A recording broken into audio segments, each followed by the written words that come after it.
గత ప్రభుత్వంలో ఇళ్ల స్థలాల్లో మంజూరులో మాజీ మంత్రి విడుదల రజనీ చేసిన అవినీతిని నిరూపించడానికి నేను సిద్ధం. ప్రత్తిపాటి పుల్లారావు. అధ్యక్ష, గత ప్రభుత్వంలో జరిగినటువంటి అతి పెద్ద స్కామ్ లో ఇళ్ల స్థలాల అధ్యక్ష, ఏ వర్గాలనైతే తేలిగ్గా మోసం చేయొచ్చో జగన్మోహన్ రెడ్డి పదే పదే నా వర్గాలను చెప్పుకునేటువంటి పేదల పేరు మీద ఇళ్ల స్థలాలతో 30 లక్షల ఇళ్ల పట్టాలని చెప్పి 7,000 కోట్లు దోపిడీకి పాల్పడింది గత ప్రభుత్వం అధ్యక్ష. చిలకలూరుపేటలో ప్రత్యేకంగా విడుదల రజనీ మాజీ మంత్రి చిలకలూరుపేటలో ఫస్ట్ కేసు ఇళ్ల స్థలాల అవినీతిలో కేసు రిజిస్టర్ అయినటువంటి చిలకలూరుపేటలో అధ్యక్ష 3 కేసులు రిజిస్టర్ అయినాయి.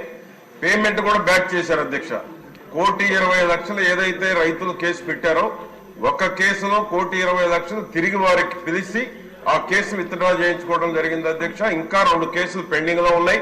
ఈ 7,000 కోట్లు జరిగిన అవినీతి దాని మీద వాళ్ళు ఇచ్చినటువంటి నివాసానికి యోగ్యంగా ఉన్నటువంటి ఇళ్ల స్థలాలు పంపిణీ చేశారు అధ్యక్ష.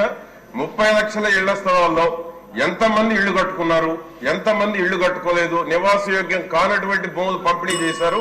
7,000 కోట్ల అవినీతి మీద మా కాలువ శ్రీనివాసులు గారు చెప్పినట్టు సిఐడి విచారణ లేకపోతే న్యాయ విచారణ కూడా మేము మీ ద్వారా హౌస్ కమిటీ మీ ద్వారా మేము కోరుతా ఉన్నాం అధ్యక్ష.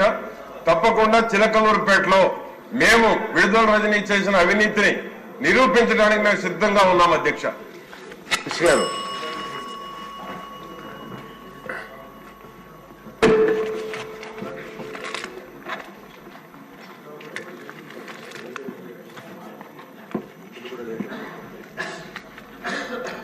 అధ్యక్ష, రామకృష్ణ గారు